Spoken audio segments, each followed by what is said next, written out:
podcast is a member of WildGamesProductions.com and D20Radio.com. So this is Steve Winter, and you're listening to THACO's Hammer. First there was the original. I thought it might be nice for kids. Keep them off the street, you know. Then the basic. This is a simple game. Then the first version of the advanced. Good, clean, wholesome fun. Now the hammer comes down. Welcome to THACO's Hammer, the best damn second edition AD&D podcast ever. Thought you'd never hear from us again. It's THACO's Hammer, second edition all the time, but you know that. My name's DM Glen, of course, with DM Brian. Good evening. Ooh, give you the shivers. And DM Corey. What's going on, everyone? Who is eating, what did you say, chicken corn soup? I don't eat while I'm doing the show. That was while we were waiting. Oh, yeah. So we have no idea. So the show notes may or may not be right because, do you want to do this? Well, I don't know. Oh, sure. Throw it on me if the show's bad. Nice. Okay. Well, let's make it as good as we can, and we'll start with hits and crits. What do you feel like doing tonight? I don't know, Ange. What do you feel like doing? Oh, we ought to do something at Saturday night. I don't want to go bowling like last Saturday. Oh, what do you feel like doing tonight? I don't know, Ange. What do you feel like doing? Hits and crits. Hits and crits. What did we do for the past, week, 2 weeks, something like that? Brian, how about you? About 2 weeks. Still converting characters like mad. I'm actually finding a lot of use for the AD&D 2.0 Core Rules expansion, which we should talk about at some point. But I've been converting old characters, and it's like sped up the process by, I'd say probably by a factor of 3. Oh, cool. And now everything's electronic, so I have that, and I can just put away all these old molding character sheets I've got. You keep Very molding nice. character sheets? Figure of speech, Glenn. Figure of speech. Okay. So I thought you were the show hoarders. I didn't know. How about Corey? Corey, what you been doing? Well, I finally finished my campaign source book for my realm. All right. I'm working on getting the final artwork up once I can pick up my pencil again and get the urge to draw. And I've been trying to kill people in a D&D game. And doing pretty well from what I've heard. Yeah. Any more giant crocodiles? Last adventure, last Sunday, I think they ended. Let's see. The ranger got turned into a troglodyte with a bad polymorph spell and a really bad saving throw. The cleric was missing his arm at the bicep. And the dwarf had his beard blasted off his face with a fireball, and I think one of his legs was lame because they couldn't get enough healing potions or healing spells out because he failed his dex check to dive out of the way, or a saving throw to dive out of the way of a deadfall trap. So they were a hurt unit. Oh, jeez. Yeah. Ow. And sometimes the DM doesn't have to kill. It's up to the bad dice of the players. Yeah, there's as a player, there is nothing worse than having a night where you just can't roll anything higher than a 5 or a 6 on a D20. I was actually behind, just to bring it right back to one of the previous shows we did. I'm behind my DM screen and I'm throwing 17s, 18s, and 19s. And I'm like, 5 miss. I felt so bad for him. I'm like, if they'd have been like, yeah, I made my save, half damage, or yeah, I dodged out of the way, no damage. Right. Then I'd let those rolls hit. But it was just one bad roll after another, and I took a little mercy on them. So yeah. How about you, Glenn? What'd you do this week? I'm a week back from the North Texas RPG Con. Mm-hmm. And boy, did I have a lot of fun. Anybody could go to that next year. It's in June. Go there. It's in Irving, Texas. I don't know where they're going to be next year because I mean, it's an intimate little con, but frankly, they're running out of room. They need a bigger place. Well, I was just going to say, from the list of luminaries that attended that con, yeah, I would say it is getting a little big for its britches. To me, this is I mean, you know, I've never been to Gen Con or been to Origins once, but to me, this is the ultimate classic D&D con. Mm-hmm. Because, I mean, I've got my deities and demigods around here somewhere, but I had at least 6 signatures there from people like James Ward, Paul Jacques, Rob Kuntz, Frank Metzer, Errol Otis signed it. Mm-hmm. You know, and these are the people, they come there every year and they run games. Wow. I didn't get into any of them, but they run games. But the question I have for you in front of the audience here, did you get into some games? Yes, I did. I got into a couple of good BX games. One, our own Bad Mike, the first one, our own Brad Mike ran us through B1, which was a lot of fun.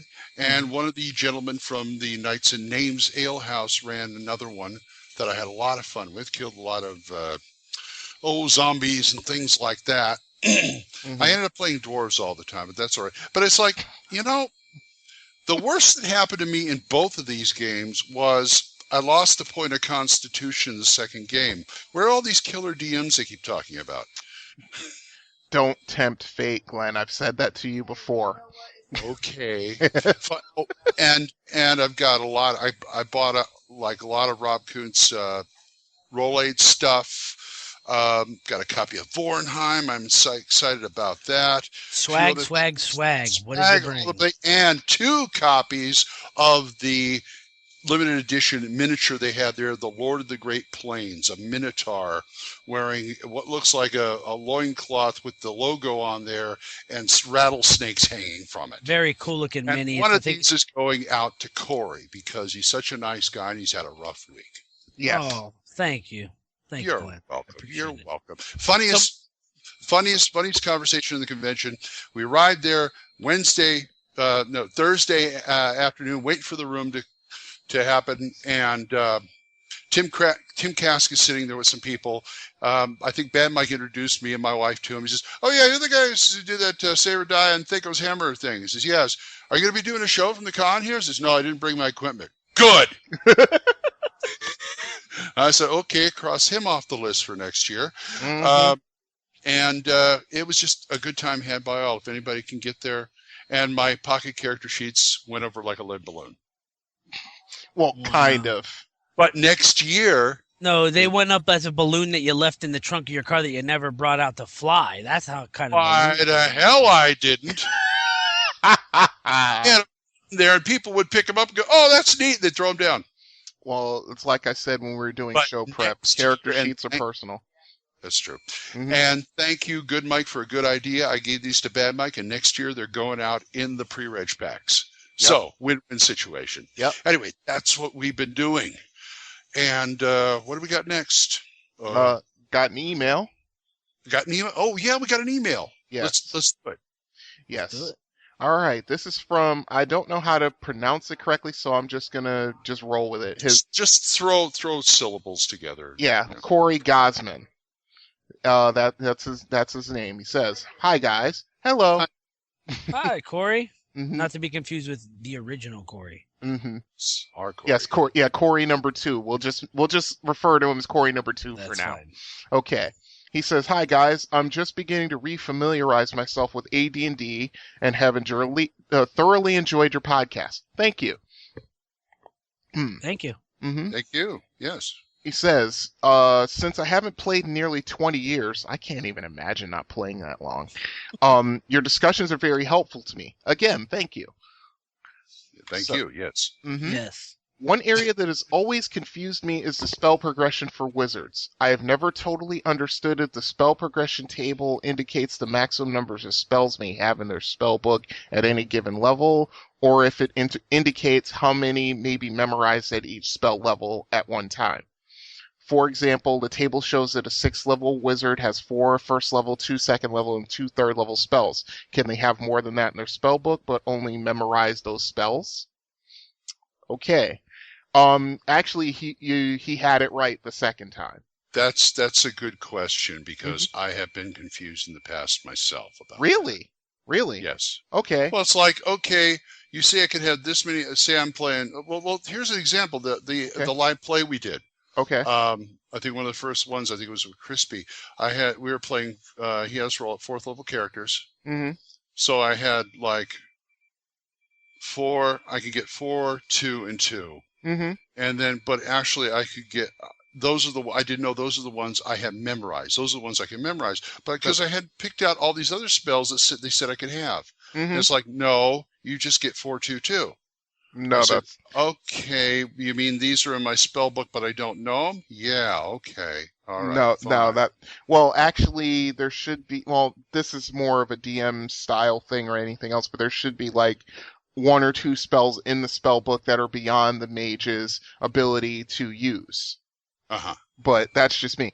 To get back to his point, in the example of the 6th level mage, you can cast 4 1st level, 2 2nd level, and 2 3rd level spells. You can have as many in the spell book as your intelligence can indicate. Say, like with a 17 intelligence, I think you can have like the maximum, it says, what's it, maximum number of spells? Yeah, that's the number you can have in your spell book per spell level. Right. So you can have 17, you can have like 11 1st level, 11 2nd level, and so on and so forth. Which is 2 different things. Right, yes. Yeah, and that's where people sometimes get a little confused. Well, it also confused me earlier when I was playing 1st level. I used to run in a campaign where they said they give you extra spells you can throw depending on how many extra languages you spoke. Well, see, that's more of just a... That's a house rule. Yeah, that's definitely a house rule because, I've seen that. I've seen, guys fix it according to the cleric's wisdom where you get bonus spells for high wisdom. They do that for intelligence, which I don't agree with, but that's their game. My whole thing is... No, go ahead, Glenn. Say what you're saying. No, I was going to say, so the starting spells are different than the maximum spells. That's correct. Is that maximum spells per level? Mm-hmm. That means, like I said, that's the highest number of spells you can have in your spell book. Well, number or level? No, per level.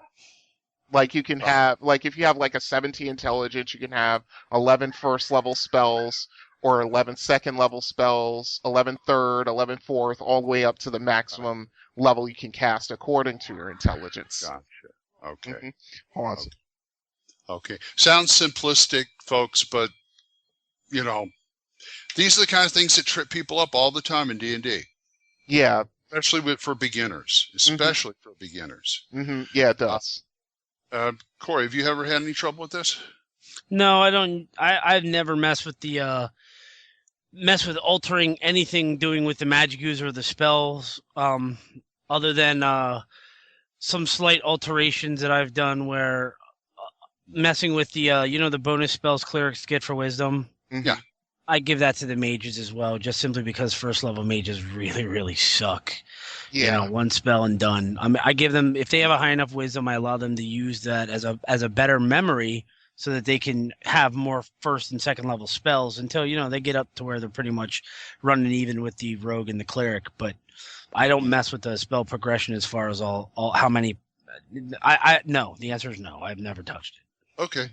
Okay. I just wondered if you had anybody confused, in your game were confused by number of spells they have versus how many they can cast per level. Right. Yeah, no. Well, it's basically the maximum number that's according to your intelligence, and the maximum number you can cast that's according to your class level. Right. That's the easiest way to do it. Yeah. Okay. Mm-hmm. All right. Well, I hope that answered your question, Corey. Mm-hmm. And go ahead. But I didn't have a question.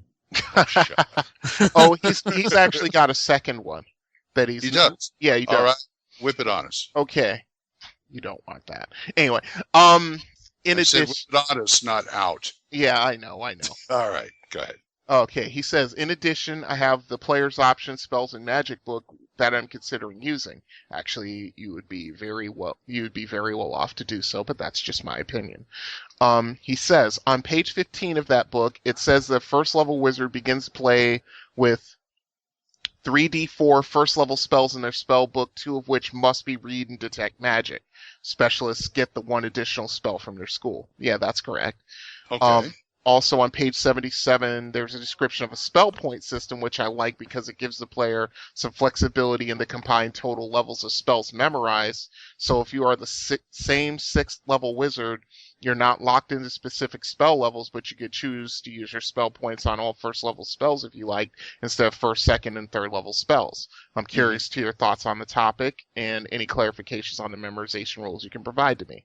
Thanks, Okay. DM Kojo. Okay, Kojo. Thank you for writing. Well, aside from not liking the player's option books, I have no experience with that particular one. Mm-hmm. So, Brian, Yeah. what do you think? Well, the first part of his comment, I agree with completely. It sort of just defines what a first level mage should have, and every mage should have well, in my game I make it automatic that they have read and detect magic. It doesn't even count against the number of their spells in their book. Yeah. Well, you're generous. Well, why not? It only makes sense. But that's just the way I do it. As far as the spell levels, the spell point thing, spell points, the only way that I've seen it done that the mage just doesn't completely and totally dominate the game once they get around, like, say, about 8th level, 7th, 8th level, is to basically start them off as if they didn't have spell points. It's like to get 1 spell point, which means they only do, like, 1 spell, maybe a modifier for intelligence to have extras, but it's like 1 spell point at first, 2 spell points at second, 3 at third, and so on. Etc. Yeah, I basically took that out of the game, Telling Guard. And, to me, that gives the mage enough flexibility. They can use the points however they want, according to what they have in their spell book. Right. But it doesn't just get so completely out of control that, they become like, sort of Elminster level at, like, say, about 12th level or so. Right. Yeah. I've seen those, yeah. Mm-hmm. Now, my opinion on the second portion, that I have done, but I've done that for my specialty schooled wizards, specialist wizards. I allow them that if you're a evoker and you have evoker spells and you have a 6th level evoker spell and you don't want to use it and you want to use a 2nd level evoker spell 3 times, I'll allow you to change within your school. Oh, yeah. But generic wizards, they just can't take a 6th level necromancy spell that they have memorized and turn it into 3 evocation spells. That doesn't work for me. But I do allow them to separate, as it says in the spell book, that the options book. I guess I'm guilty of using something out of the options book after all. But I use it for the. I use it as much as I dislike the books, I'm for anything that works. Me as well. But yeah, that's how I use mine. I allow them if it's a specialty wizard, or what are they called? Yeah, specialty wizard. Yeah, specialty wizard. Yeah. I allow them to use trade. I call it trading in spells within their school. Yeah, that's fair. That's more than fair. That's perfect sense. Thank you again. And you folks can write us at thacoshammer@gmail.com. We also have a phone number somewhere. 405-806-0555. Or check out the new forum at www.osrgaming.org. Yeah. Also, or purpleworm.org. Yes. Yep. Our second home away from home. Our second home, yes. And that DF place, I think we still go there. Anyway. Yeah. Why don't we talk about the option package? Let's. My personality undergoes a startling change. You should meet me because I'm a great guy. I like big fat men like you. When they fall, they make more noise. And sometimes they never get up. Option package. Option package. Okay. Somebody said recently on osrgaming.org, we do too many of the red complete books and not enough of the DMG blue books? Well, guess what? We're going to talk about the complete book of villains. Yes, indeed. Which is probably one of the best splat books on either side of the screen. I agree. This is TSR 2144, written by Kirk Batula in 1994. Yes. Nice. So we're like right waist deep in Tui by that time. Yeah, we're pretty much right at the halfway point. Yep. Oh, yeah. How to make and run villains. And if you don't get any kind of ideas out of this book, boy, you're dead. Oh, I did. Just brain dead. Man, oh, man. Mm-hmm. And, I mean, I haven't had this much fun with the splat book since Campaign Sourcebook and Catacomb Guide. You just did. Now, did you just pick this up at I just got this con? at North Texas RPG Con. Well, I believe Yes, we should let. I believe we should let Glenn open up the discussion on this book here. I thought I just did. Oh, I'm sorry. Okay.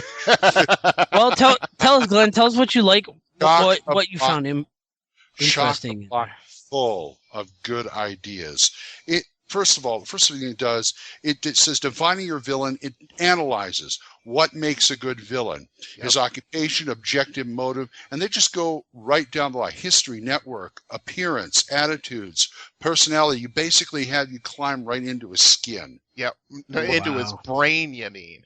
You know, I mean, yeah, because I did this when I first got this book. I'm like, oh my goodness, I like this. This is everything I could have asked for in regard to this. And I made some really good villains. I actually made a villain. I remember, well, one of the things I did is, like I've said before, one of the things I enjoy doing is taking the old modules and bringing them up to second edition. Right. Well, when I was doing the module B9, Castle Caldwell and Beyond, I mean, I did all the adventures in that book.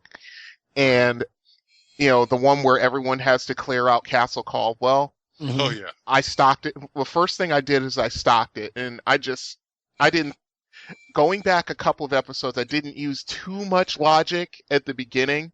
But, but you know, how in this adventure, you go through the top floor, you clean it out, you go back, you get your reward, then you go off and do some other things, then you get a notice later.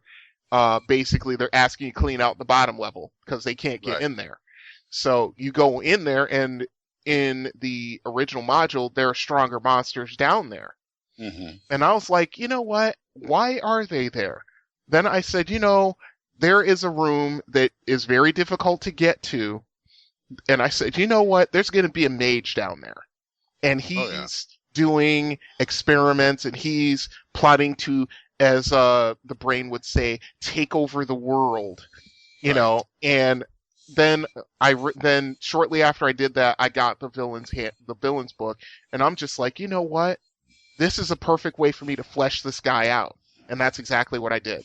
Yeah, it's got things for flunkies, lackeys, and henchmen. Yep. And villainous organizations. That was interesting. Mm-hmm. The difference between a hierarchy and a network. A hierarchy more like, say, the Mafia versus a network like, the Thieves Guild. Or the KGB. Or the KGB. Yeah. And it shows you what the difference is in how they handle things. Mm-hmm. One's good for one type of thing, and others strong suit is something else, which is nice. Right. It shows you how to introduce the villain, role-playing the villain. One of my favorites, monsters into villains. Mm-hmm. Oh, yes. And they took an example. They took a Medusa and walked her right through into being a recurring villain. Yes. Wow. Rather than just a Medusa. When I was reading through this, I thought that this section was especially helpful. If anybody out there is listening to all our shows, you remember us talking about the ogre magi. Yes. In the way that they can hold a grudge and they can chase people and have severe strange. This book is essentially tailor-made to drop an ogre magi into it and give your party a great reoccurring villain. Remember the dragon adventure train of events we talked about? Mm-hmm. I'd use this on the Lamia in there. Oh, yeah. She was already halfway fleshed out, and then you hit her with this. Mm-hmm. And you'd have a villain that if she survives, you can, campaign after campaign. Yep. Oh, no, not her again, you know. Yep. It's like I said, just basically going from place to place, either just behind the party or just before the party, and making things in whatever town they decide to go to living hell for them. Yeah, and they talk about other things could be villains, like a sympathetic villain, a faceless villain. Oh yeah, yeah, the Moriarty. That's a great one. Nature as villain, public opinion as villain, mob rule. Yep. Mob rules. That kind of thing. And just all kinds of things. Creative villainy. And I got to admit, one of either the funniest or most disturbing picture in all of 2E I found in this book. It's on page 79, and it talks about this villain who is a succubi, who is not like the normal succubi who want to seduce men. She wants to play with their heads. Mm-hmm. And try and get him to go over to evil. And she disguises herself as a little girl dressed up in a little genie outfit. Mm-hmm. And tries to endear herself to people. Mm-hmm. And they got a picture of her popping out of a chest in front of a warrior who just picked the lock and opened the chest. And she's got this evil gleam in her eye. And I looked at her and says, this is kind of disturbing, because if you change that warrior to look like Michael Jackson. Oh, jeez. Because she kind of looks kind of like unigender. Wow, did you go there for real? Yeah, he went there for sure. Oh my God! even I did not go there. That's wow. That's the first thing I thought of. It's like, oh my God, this is. Are they worried about this game being corruptible to kids? To me, it just looks like a mage with a strange penchant for halfling androgynous slaves that he puts in small overhead luggage. That's all it looks like to me. Wow. Or maybe that's one of my fantasies. I don't know. I don't know. It just looks like, hi, I'm your new butt boy. Here I am. Anyway. Now, if he was in a Robin costume, yeah, I'd be worried. But holy crap, Batman! Holy crap, Batman! Wow. But aside from that, this is a really, really good book. You should really go buy.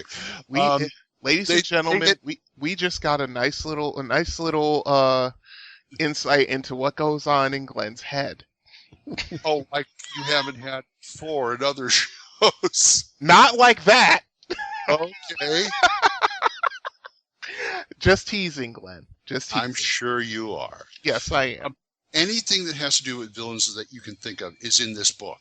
Yes, it is. Write-ups of all the villains they use for the examples in the back. A villain for every alignment, and how they even show you how people who have good alignments can be villains. Which kind of blew me away. Mm-hmm. Because they had an organization, they're called the Levelers, which started out as a freedom fighter organization, but the guy just got so into the whole thing of him being the overthrown ruler of this land and giving him trouble and stuff like that, he decided that everybody who follows him are just sheep who need to know forcefully who the real ruler is, and he just turned like lawful evil. Yeah. And Glenn, what about the section that you're talking about, the creative villainy? What did you think about the guest run villain? I thought that was a good idea. But to me, that was a good idea that needs quite a lot of prep. Okay. Yeah, I would say so. You don't just go like the night before, hey, dude, you want to play villain? Yeah. I kind of work up to that and maybe ask some guy, one of the players a week or so, look, I'm going to do this, and then at this time I put you in. But I love it. Just before the cut off the cliffhanger, just before he makes his entrance, and the next week you bring him in and boom, you go. I like that. And there's an organization in here I'm going to steal for my world just because I like the name, the Corn Kings. The Corn. Wow. It's a cabal of plantation owners who try and take over other people's land. They zombify them and send them to work in the fields. Wow. That's crazy. I like it, but it's crazy. Worshipped him dark harvest god. Yeah. So what do you think? Potatoes? children. Oh, not Did you seriously just say potatoes? Yeah, he did. Oh man. Okay. Well, folks, I'm sorry, but Glenn's gone for the evening. Looks like. Yeah, he's just completely gone. He's out there sitting on the left field wall as we speak. Well, maybe I'll just like make him the good one, and the bad one will be like the Corn King. I don't know. And he has a lot of children too. Oh no! Now I'm by myself on this show. Well, say it ain't so, Corey. Brian, who the hell's talking right now? Yeah. Yeah. Anyway, complete book of villains. Despite our lunacy, go get it. It's really, really good, right, guys? Yes. Yeah, absolutely. Says the Corn King. Yeah. Something like that. I don't know what I'm talking about. Okay. People skills. The face is familiar. It's mine. And so it is. Oh, yes, of course. It stands out a mile, doesn't it? He's so common. A little lady comes in here and starts throwing her butt around. What is that supposed to do? All right, forget I said anything. Maybe I will. Well, that's pretty good. Don't tell me you weren't looking at it. Well, that's not half bad. She's giving it right back to you. People skills. People skills. Corey, you son of a... That's just not cool. Sorry, That's folks. Yeah, it's the background we have no control over. Yeah, there are just some things that are beyond our control, and Corey is one of them. Yes. That's okay. right. I'll get back on talking. We're going to talk about the herbalism proficiency and its application in the game. Yeah, this you came up with it? Yeah, this is one of mine. I notice here in the book, herbalism is one of the non-weapon proficiencies in the third printing of the first edition book.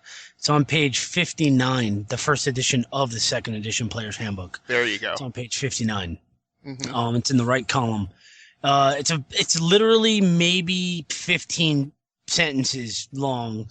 It's not even a lot. I mean, even gaming is bigger than herbalism listed here. Mm-hmm. It just says they have knowledge that can identify plants, fungus, and prepare non-magical potions, poultices, powders, balms, salves, ointments, infusions, and plasters for medical and pseudo-medical purposes. Mm-hmm. They can also prepare natural plant poisons and purgatives. The DM must decide the exact strength of such poisons, yada, yada, yada. Mm-hmm. A character with both herbalism and a healing proficiency gains bonuses when using his healing talent. Mm-hmm. Now, take into account that this game that we all love to death has a class called Druid. Right. Yes. Why in the world would they not expound on the herbs? If I remember correctly, in the first edition DM's guide, and I'll even go with the much cooler cover of the big wizard in the green robes opening the doors, there is a list in there of herbs, different names of herbs. Mm-hmm. That is surprisingly omitted from any book I've found for second edition. Mm-hmm. So my point is, if you have a character like a druid who's going to go, I'm taking healing as a proficiency and I'm taking herbalism. I've got my little holy item scimitar, sickle rather, and I'm going to go out and collect herbs. Mm-hmm. The first thing that player is going to say to you is, what do I find? Mm-hmm. Well, then you go hand him a copy of If you say the Boy Scouts Guidebook to Herbs and Plants. No. Wow. You had him a copy of what's her name's catalog. I have Aurora's catalog. Yes, actually, they have herbs in better. I have one better. If you have it, or if you can find it, hand him a copy of the Best of Dragon Volume 4. Because there is a list in there of all the plants and herbs and what they're purported, even though most of them actually do it, their purported effects or what they're used for. Very cool. Mm-hmm. You give that to him first, and then he can pick and choose what he looks for, and then he can make an herbalism roll to see if he finds it.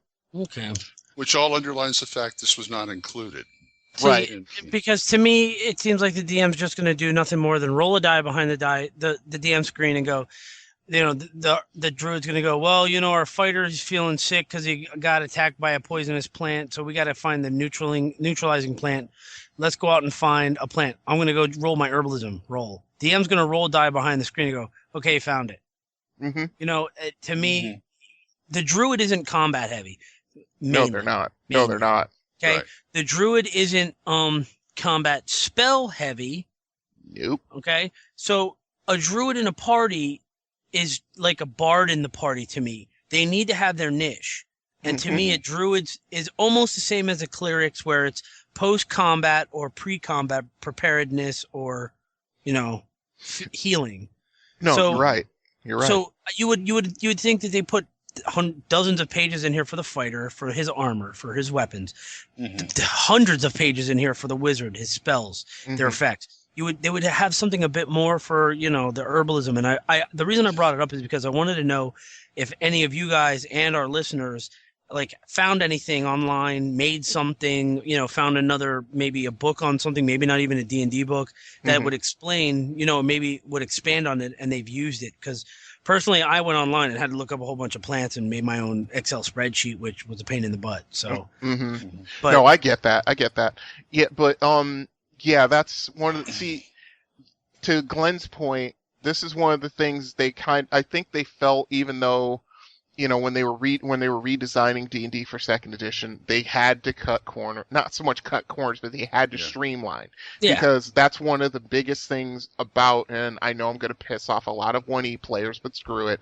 That's one of the things that I really disliked about the first edition DM's guide. There's too much information in there. I mean, and not only that, it's not very organized, shall we say? Yeah. So. Well, you know what? I'm of the opinion, and I've seen this on the boards, is that I think they've streamlined the DMG for 2E too much. I agree. Yeah, because I agree. A lot of people said, they were talking about their favorite campaign sourcebook and catacomb guide came up a lot, and a lot of people were saying, I'd run just the game with the player's handbook and the campaign sourcebook and screw the DMG. Yeah. Because they found more use in that than the stuff they left. Anyway, sorry, go ahead, Corey. No, I was just saying, I found this because I have a druid in my party, one of the parties that I'm DMing, right. And he asked me questions like, okay, I want to look for 2 herbs, and he'll pull out 2 herbs from my list, and I'll go, okay, fine, and he'll go, okay, it says here with my herbalism proficiency that if I have the healing proficiency as well, I can do healing healing poultices and non-magical but healing balms and salves. Right. How many hit points do I heal? And these are the things where the DM has to just go, okay, well, what am I going to give him? Well, see, I'm trying to remember. I want to say that I remember seeing it somewhere that was like 1 to 6 or something like that. But but don't quote me on that because I just give them whatever cure light wounds. Roll the die, and that's what you get. A D8. Yeah, because roll a D8, and that okay, up to 8 points. No, that's fair. That's more. Yeah, that's pretty. Basically, fair. To me, that is pretty much a cure light wounds. Yeah. It shouldn't be. It should never be anything more than that. If it is, then you have to. If you did that and you had to set the bone or stitch or something, it's a little more, maybe moderate wounds, but that's about it.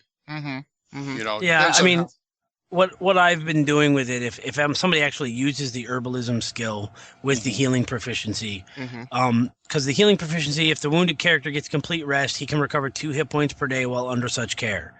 Right. To me, if a druid or a character with the herbalism skill successfully rolls the herbalism skill while someone's trying to rest hit points, whatever they have in herbalism gets added to their hit point total. You have 3 slots of herbalism.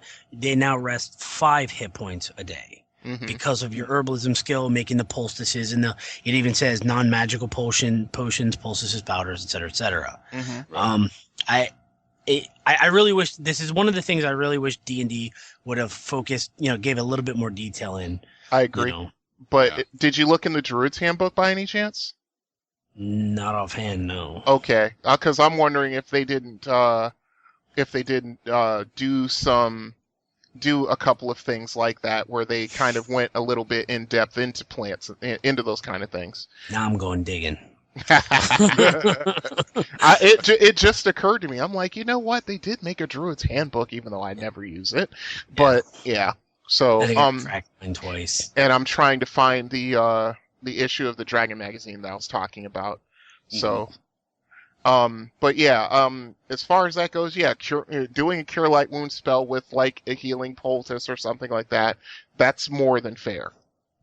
And as far as the whole healing and herbalism combined thing goes, you know, it's one of those things where, let's put it this way. I was just thinking about while you guys were talking about, it's like that scene in Conan the Barbarian after, you know, they rescue the princess and they're heading back and they fight the queen's soldiers and then they're all like gathered around a fire and the queen's putting this poultice on, you know, Conan's cuts and stuff like that. Yeah. That's what it reminds me of. Mm-hmm. So.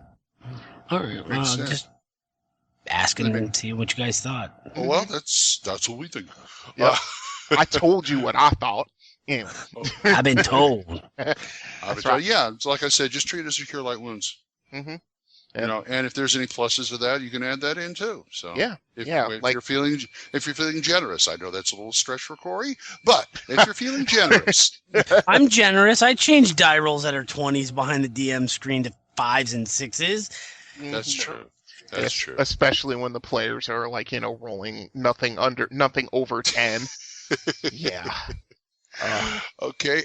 Anybody got any ideas on the herbalism thing? Help out Corey here. You can talk to us on osrgaming.org or thacoshammer@gmail.com. Corey, I'd love your feedback on this. Time out. Yo. There's actually an article on herbalism in Dragon Magazine 269.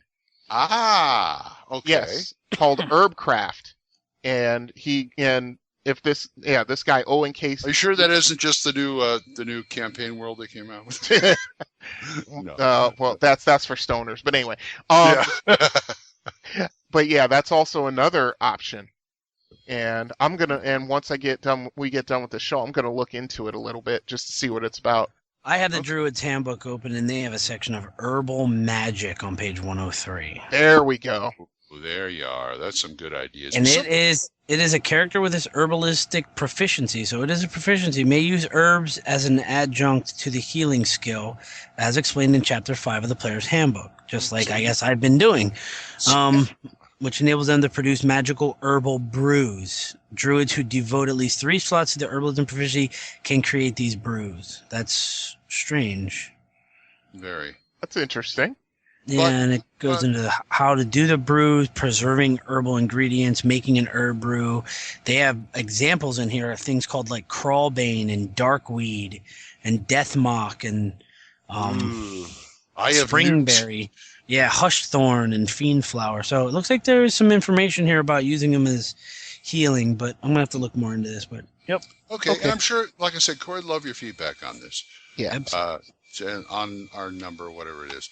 405-806-0555. There, you get it in unison. How about that? There you go. Let's go into Rule 0. This is kind of interesting. One would think you've been doing this all your life. We'll remember you said that. I know. I'm sure you hate me just enough. Rule 0. Rule 0, player DM disputes. Now that's casting a wide net, fellas. What did you have in mind as far as player DM disputes? Okay, I'll take point on this since I'm the one who put it in there. Okay.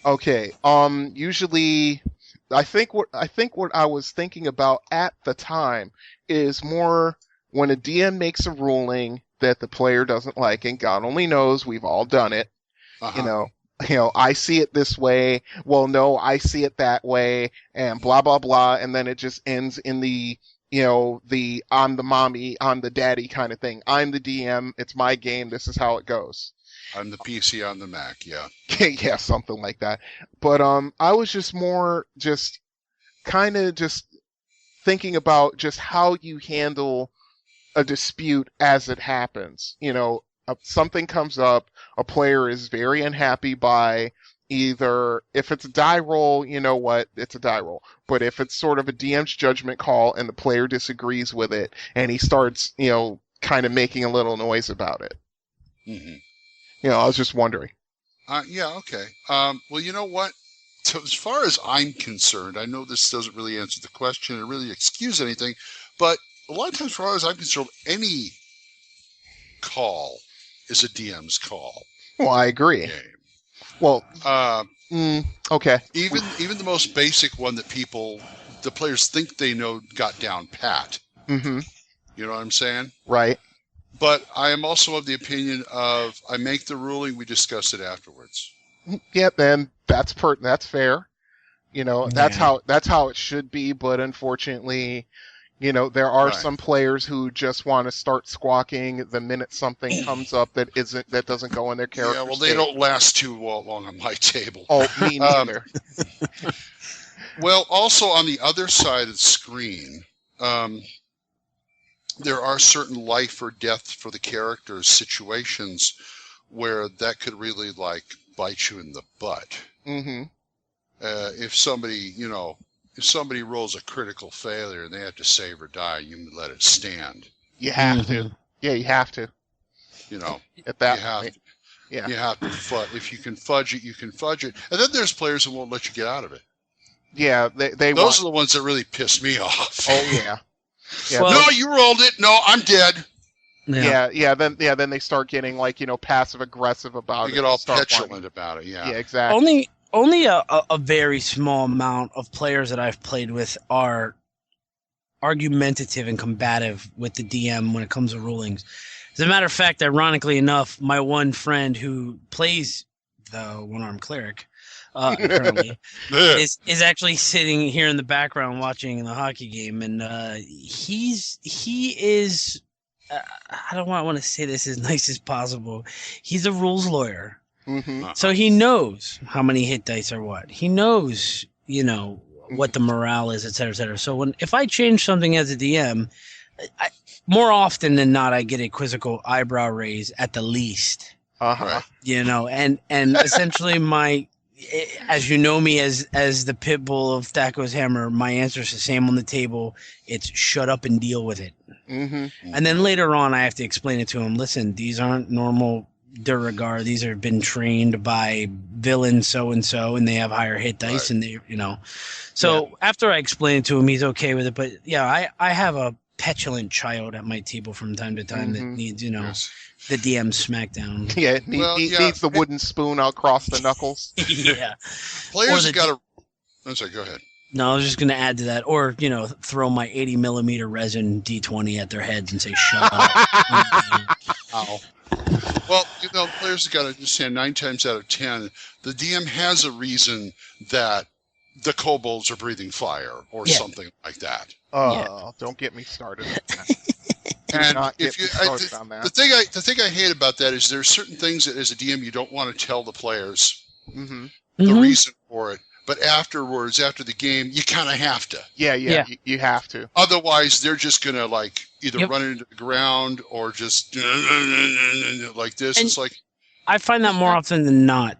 You have to do that with veteran players. Yes. Because newbie players don't care. They don't know that a kobold can't breathe fire, and especially if you don't come out and go, okay, you're fighting 6 kobolds. If you go small, dog furry, and I say dog furry to defend my 2nd edition kobold, but that's not nonetheless. Small furry creatures come scurrying out in small bits of armor and wielding sharpened pieces of metal at you. They're going to go, I don't know what the hell these things are. Mm-hmm. But if you go, okay, 6 kobolds come out, even somebody who's even has the DM guy is going to be able to go, no, dude, they don't breathe fire. But if you don't tell them what it is, especially newbies, they have no clue what they are. Yeah. No, and I find a lot of the arguing comes from the veterans who have read the DM's guide, and they're like, dude, you just made a calling, or the monster manual, and they're like, dude, you just made a calling on swimming in armor, and that's actually on page 59 of the DMG. Why didn't you use that? Because I'm the DM and I didn't feel like looking it up. Shut up and deal with it. Yep. D20 to the head. There's the title for our show, D20 to the head. I think maybe it was.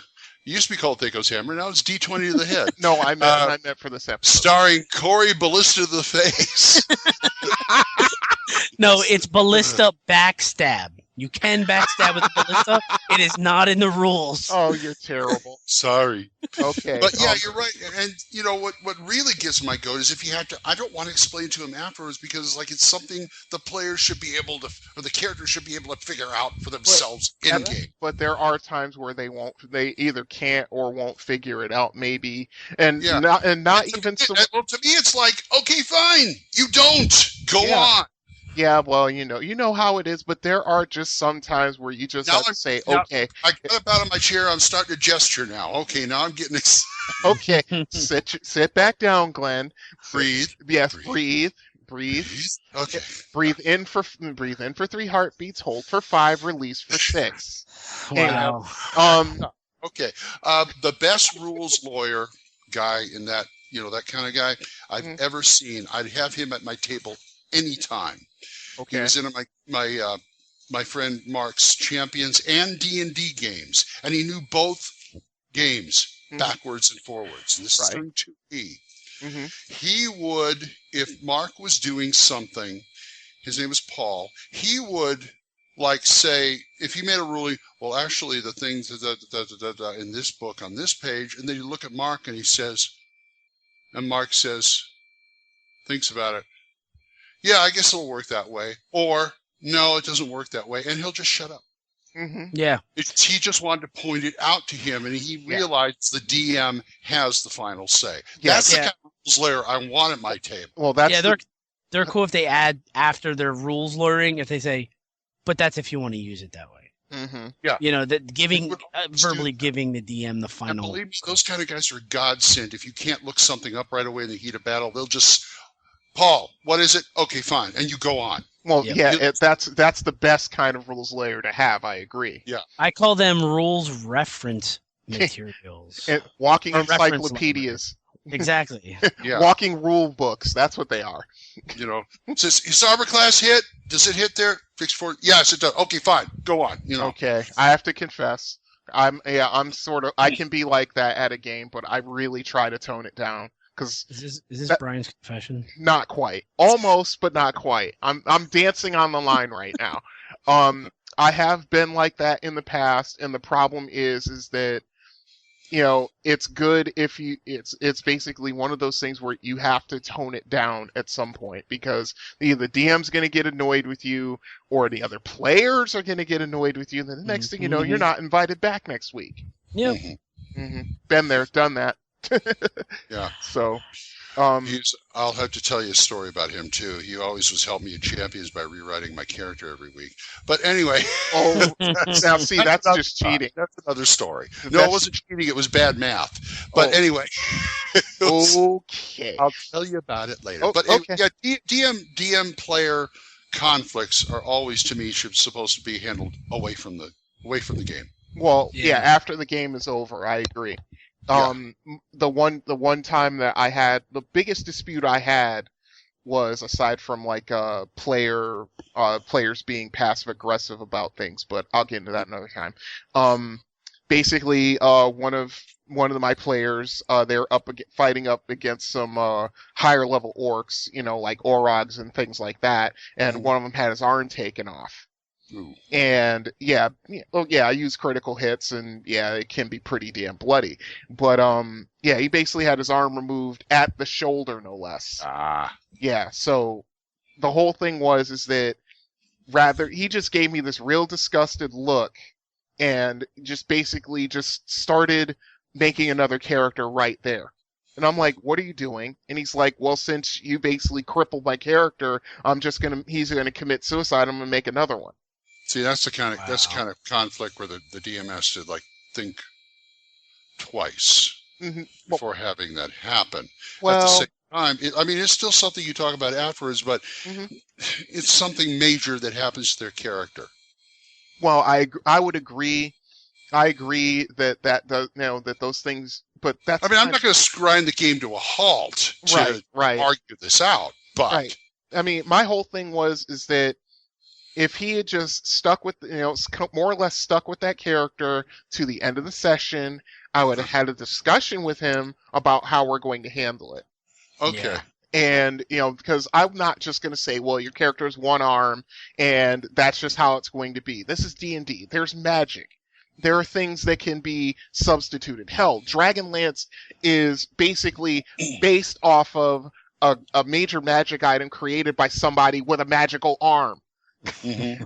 Now I'm getting excited, but my whole thing is that if something goes bad for your character, and the chances are it may happen, the die rolls for that to happen were pretty damn just terrible. So it does happen, but I'm not going to just leave your character in the lurch like that. My whole thing is I got pissed because he decided to take it upon himself to just create another character and start that over again. And then when the new character came in, I decided to roll with it. The new character came in and his character was acting all sullen, like the player was. Yeah. And I'm just like, dude, really? Get over it. Yeah, exactly. That's exactly what I was like trying to say. And after that, because because his character, just that happened to him, and then he decides to kill himself, which is ridiculous, at least to me. It was just one of those things where it's like, if you just stuck around and just hung out till the end of the game, two of us would have had a discussion about it, and we would have gone from there. Right. Mm-hmm. I know people want to talk about this one. I just know we're going to get emails. I hope we get emails about this. I want to hear what people think. THACOshammer@gmail.com, and even on OSR, Aiming Purple Worm, even probably Dragon's Foot. They'll just... I know this is a hot topic, so folks, let us hear it. Yeah, bring it. Please, bring it. Mm-hmm. I mean, we could talk the rest of the show and all night about this stuff, but we want to hear what you have to say about it. Right. And we have some more segments to do. Yes. Oh, yeah. Well, yeah, I guess we're going to have to get to the next one, which is what? Snipe hunt? Yeah. Yeah. Let's go hunting. If you only had a living brain. What do you think? Escaped gorilla? Listen, you're making enough noise to wake up the dead. I don't have to wake him up. He's up. It's time for a snipe hunt. Snipe hunt. Ooh, we got a nasty one this time. The Lacrata. Mm-hmm. Now, Lacrata goes back a ways, I believe. Yep. I don't know if he's in basic, but he sure as hell is in first edition. Yes, that's where I got acquainted with the Lacrata. Yeah. In case you don't know what a Lacrata is, it says here it's a creature of ugly appearance and temperament that haunts deserted places in search of prey. This thing is chaotic evil. It looks like, it says it's kind of like a deer, which it does have cloven hooves, but it's got like a lion's tail, and the head looks kind of like a badger. It looks to me like a cross between like a mountain lion or a panther, a lion and a horse. That's what, I mean, at least in the second edition artist rendering. That's what it looks like to me. Yeah. Mm-hmm. I mean, and this thing has sickly gray teeth. It has killer breath. Yeah. And it's smart. I mean, not really smart like a lich or something, but it's got like 8 to 10 intelligence. Yeah, that's average intelligence. Smarter than your average farmer. It's hunts and pack. Well, the territory is like wastelands, things like that. Mm-hmm. Says it lives on the fringe of nature. Right. And trying to get those people. And well, the thing is, it's very devious. Mm-hmm. Extremely devious. Mm-hmm. Yes, because it can imitate like man's voice, woman's voice, a child's voice, or another animal that's injured. Mm-hmm. Mm-hmm. You know, they're sitting behind a rock going, oh, one of the calves got into it and go around. Holy! Then it's over for him because then he gets jumped and bitten and killed and eaten. For 3d6 of damage. Have you noticed the size of these things? Yes, 7 feet tall at the shoulder.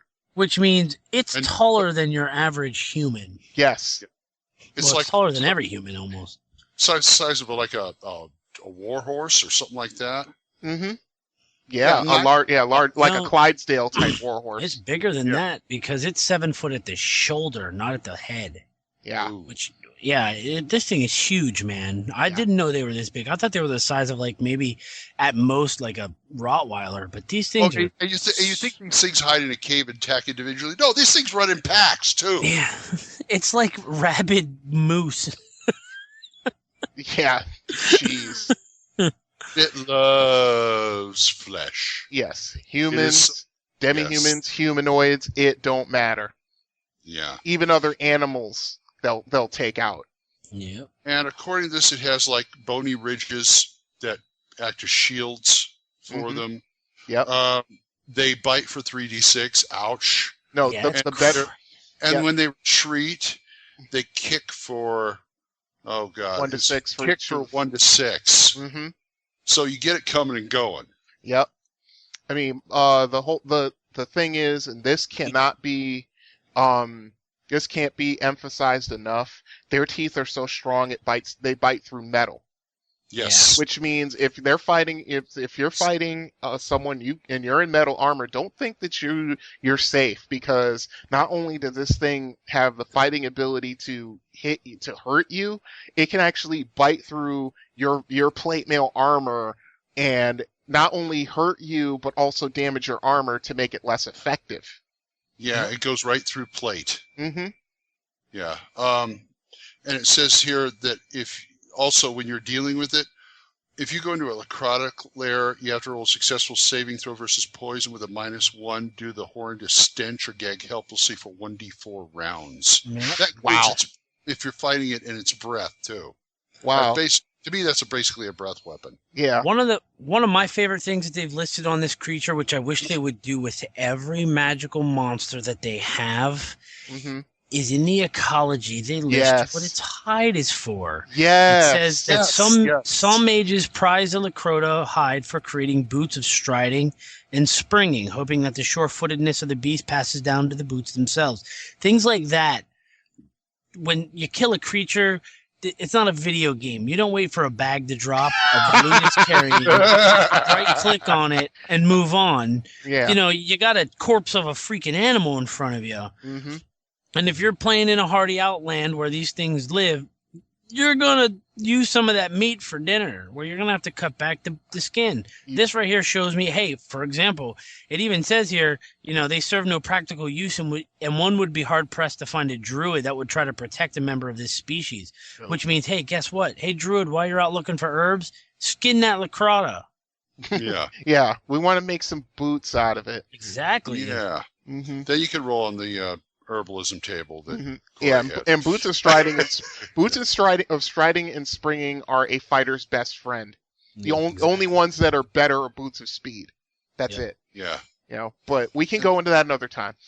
This thing, it likes old abandoned towers, hollowed out deadfall, so you can conceivably run into this in a ruins. Mm-hmm. Yeah, you could just be wandering by the set of ruins. All of a sudden, someone hears the sound of a child crying. Yeah. Now, see, this and run into a pack of Lacrota. Yeah. Yeah, you go in there and all of a sudden you're on your knees puking because the stench is so bad. And then all of a sudden you see these huge, now if it's 7 feet tall at the shoulder, let's say it's close to 10 feet, at the head. Yeah, these basically 10-foot tall creatures coming at you, and you got problems. 4 of them. Yes, 4. You know what would be even scary? You know what would be even scarier? What's that? If ogre mages were riding them. Oh my god. Oh my god, that'd be terrible. That would not be a bad pairing, actually. No, it wouldn't. Or even ogre magi who's maybe gotten a hold of maybe a charm monster, and essentially has a pack of these as his hunting hounds. Yeah. Wow. Yeah, that's pretty evil. Well, yeah. Looks like I found a new idea for the villain book. Oh no! I want to hear about your next game, Corey, about the ogre magi and the Lacrota. They're going to be, missing legs, and, eyes put out and stuff like that. Do us a favor, just for sympathy to your players. Only do one. All right, I'll only do one. I'm going to throw in a whole pack of Lacrota with an ogre mage on the leader.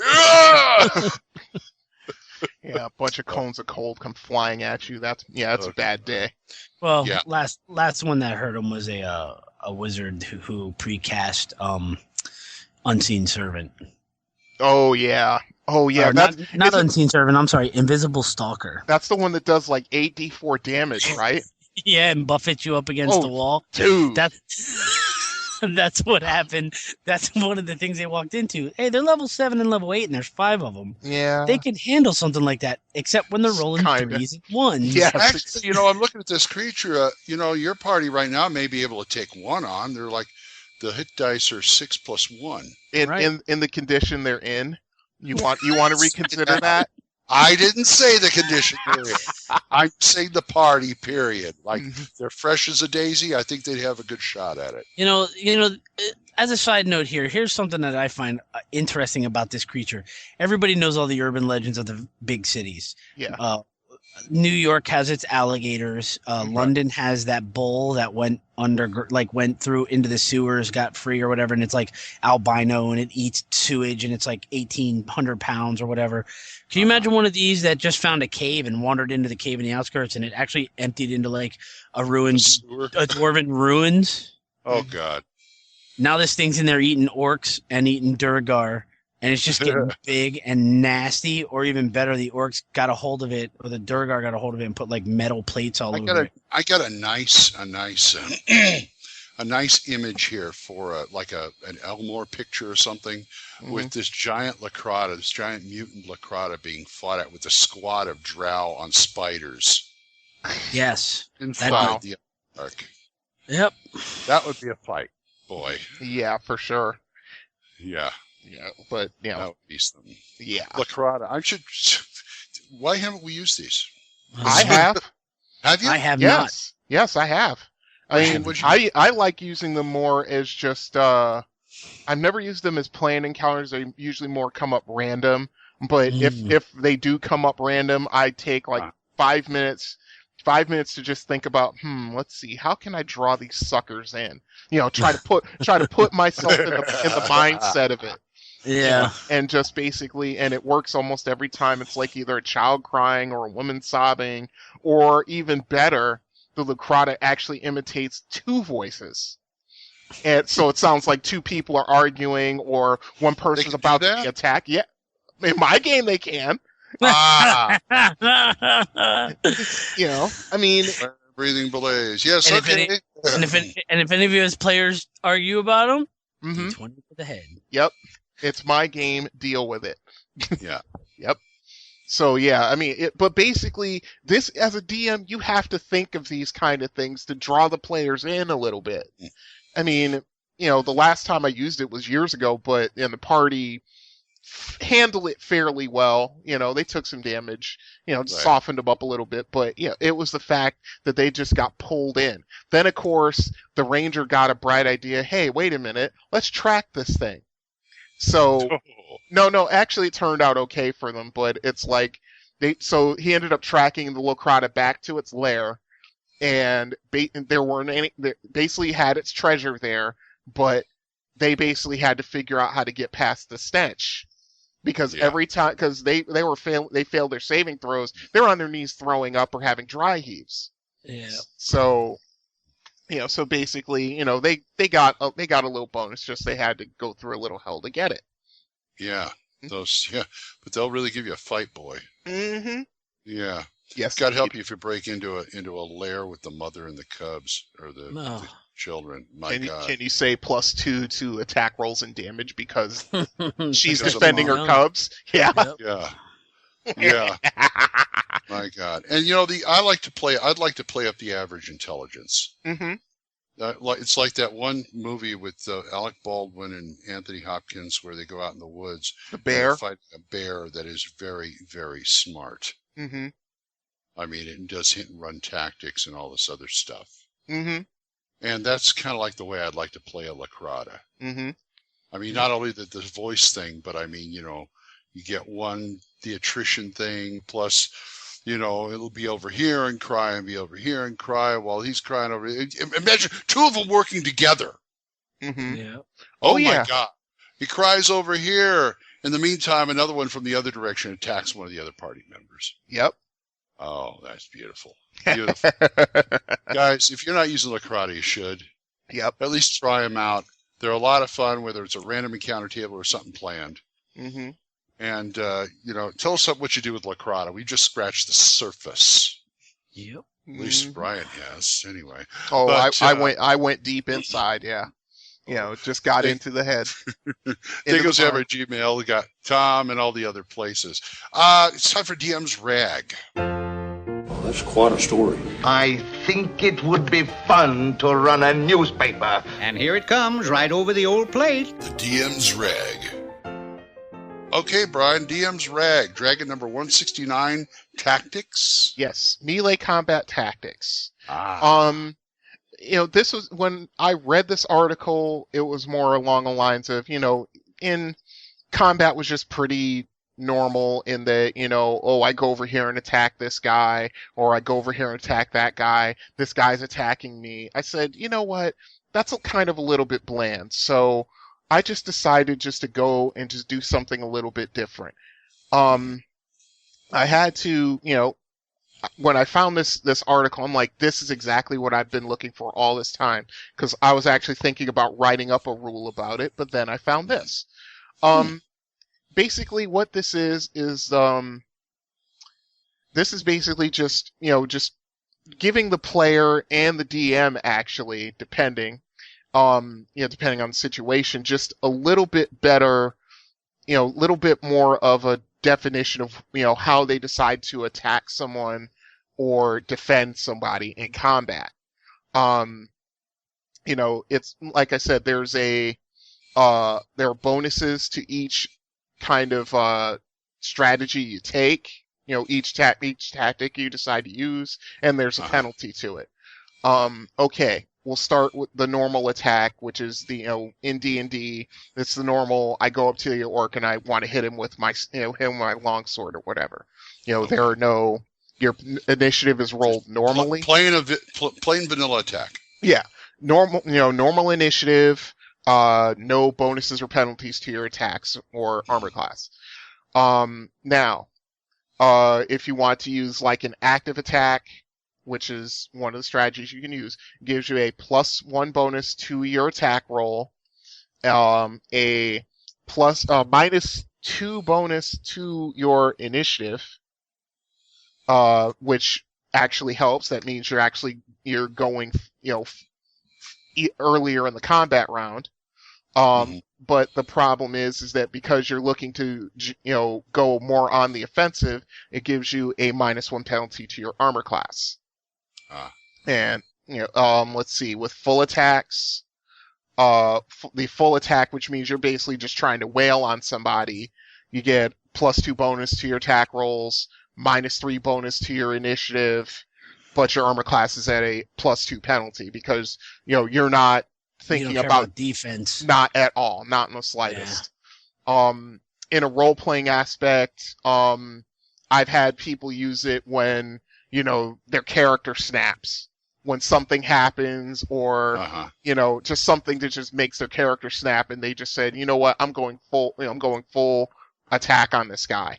He's pissed me off. He's upset me. He's killed a friend of mine, whatever it is, but this is why I'm doing it. Yeah. Right. In the other direction, active defense. This means, of course, that you're looking more to defend yourself rather than, going on the attack. You get a +2 bonus to your armor class. It's a +1 bonus. You get a +2 if you have a shield, if I remember that right. Yeah, actually that's what it says here. So it's +1 to your, a bonus to your armor class, and it's a double bonus if you have a shield. You have a +2 penalty to your initiative because, you're not out there looking to engage somebody, you're letting them come to you more or less. And you have a -2 to your attack rolls. With full defense, that's pretty easy. You can't attack at all. Initiative doesn't matter because all you're doing is basically, looking to either block or dodge everything that comes. Kind of like doing a defensive retreat. Yeah. Except you can't move either because you're basically sitting there behind your shield. I mean, Corey would know this being an SCA'er. You see it. You're turtling up. Yeah, you're basically turtling. You're not. Yep.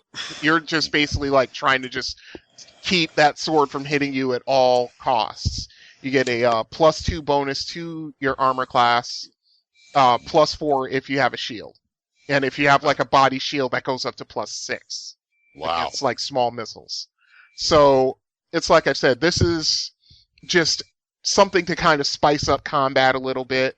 I've used it for monsters, like when you run into like berserkers or something like that, they're going to be on full attack the whole time.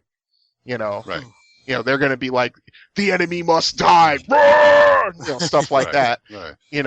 And I mean, I've also used it with like those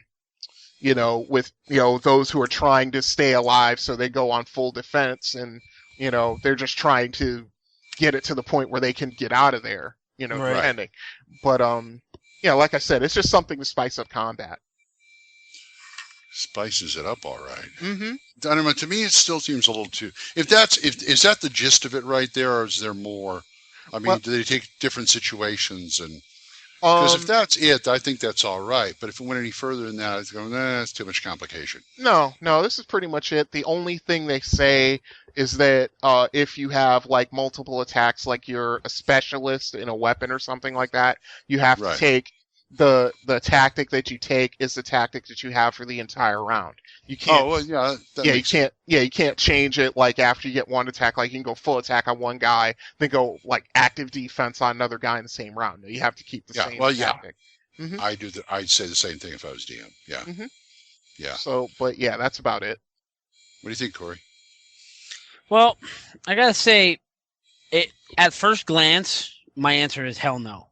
Mm-hmm. Only because of one reason. Don't get me wrong. Tactically, I love this. It fleshes out combat more than swing sword, roll dice, take damage, right. Ad nauseum. My problem with this is, all right, so I have an elven fighter with a longsword. Okay. And I'm specialized. Okay. So I get a +1 for being an elf with a longsword. Mm-hmm. I get a +1, +3 for my fight, or for specializing in it, +1, +2. And I have 15 strength or 16 strength, so I get a +1 damage. Okay. So I'm already doing all that math. Now you go into, well, I'm going to roll my d20, subtract my THACO. Hey, look, I hit AC 5. Oh, wait a minute, I forgot. I'm in my attack bonus. I got to do this. To me, it's just adding another set of numbers that my players who are already complaining that second edition can't make up their mind whether you're subtracting or rolling above or adding and rolling below. You know what I mean? To me, it's just adding another plus or minus. Now, if you could sit there and actually write it in before, like if you just had your players just say, we're fighting defensively as a unit, and the DM take into account the dice rolls, and when the player says, I hit AC effective AC 5. Okay, then the DM would have to go, okay, well, they have a -2 because they're all fighting defensively or whatever, so they actually hit AC 7. You missed, something like that. That to me would work, but right off the bat, just looking at it, I'm like, not another freaking bonus, because I don't take into account when you're doing combat, enemies on elevated ground, player on unsure footing, cold weather, or there's so many other bonuses that you could add into combat to slug it down to the point where it's syrup in winter. This to me, just at first glance, just looks like great. It's another bonus penalty to add during combat. But if the DM takes it in and goes, okay, how are you guys fighting? Well, as a unit, we're fighting defensively.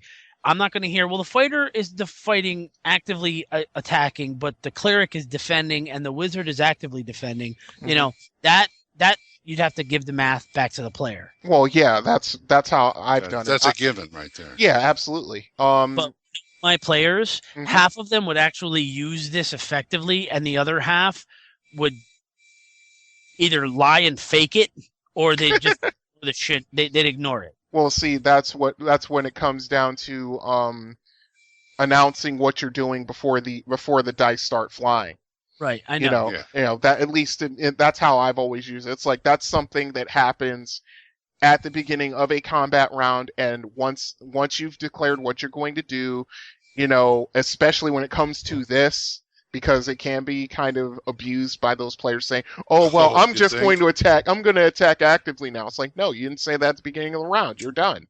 So, it just basically comes down to just stating your actions at the beginning of the round, and it's like just an additional +1 or -1 or -2. I get what you're saying, Corey. Yeah.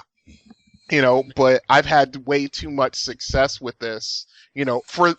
My problem is my players forget about it. Right. Where it's like where this could come in really handy. Like say the fighter is wounded pretty badly, but he can't disengage. Right. He has too many enemies on him or whatever. If the player remembered, I can just turtle up behind my shield and try to keep, and just basically try to stay alive until the cleric can get to me to heal me, Right. that, to me, that would be a good tactic. But, I take what you're saying, though. Yeah, see, the problem with my players are they're a little bit older. I mean, not older as far as like 80, but I mean, they're like, they're not the morons that think they're playing a RPG on a computer where it's click, click. Oh, you mean like 25 and younger? Oh, did I say that? Now you're age discriminating. We don't discriminate here on THACO's Hammer. Yes, I know.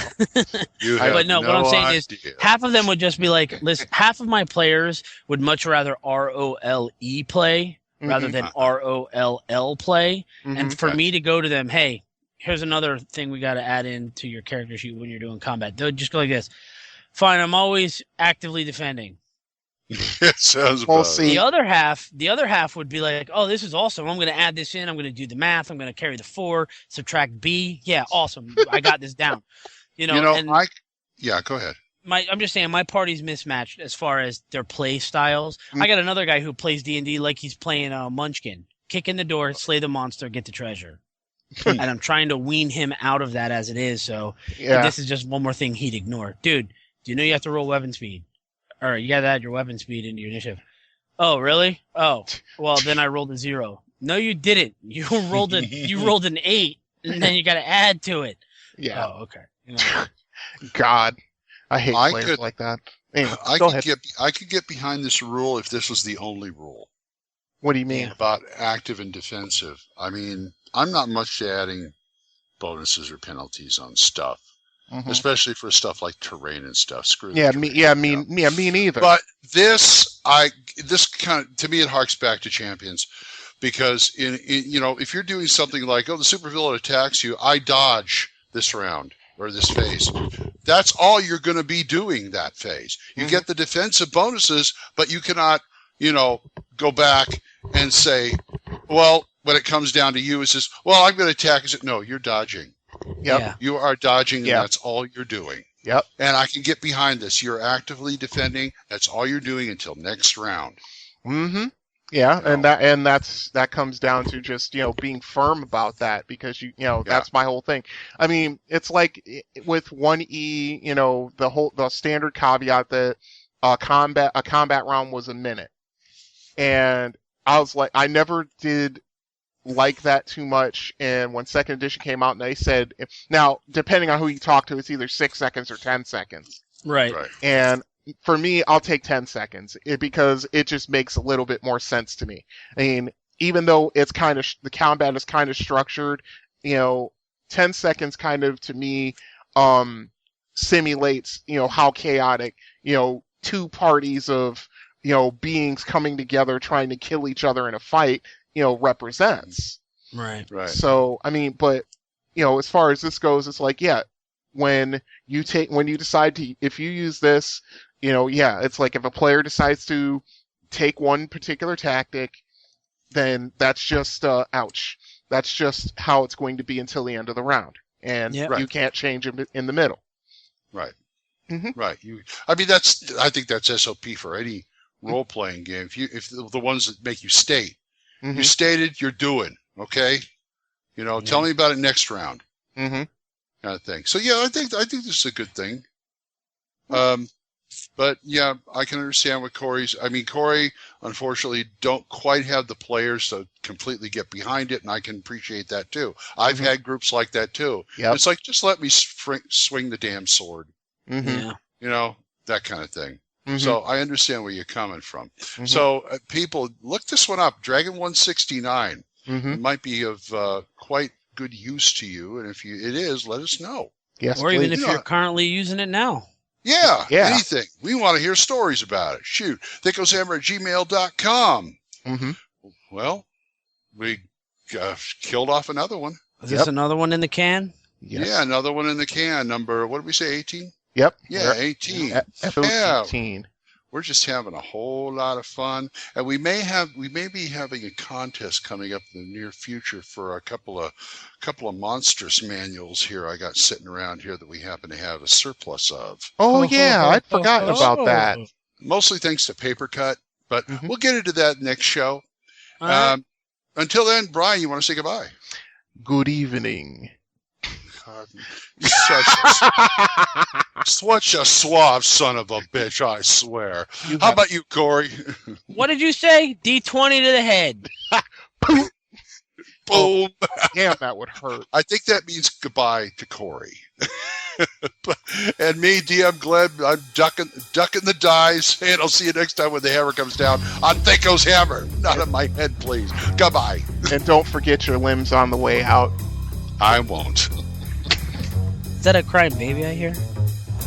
THACO's Hammer theme is provided by the Diablo Swing Orchestra. You'll find them on Jamendo.com. All other additional music for this episode was provided by Kevin MacLeod. You'll find more of his music on Incompetech.com. Be sure to visit our website at thacoshammer.info. If you have any questions or comments, email us at thacoshammer@gmail.com. Remember, that's an O, not a 0. You can also find us on the second edition forums at osrgaming.org and at purpleworm.org.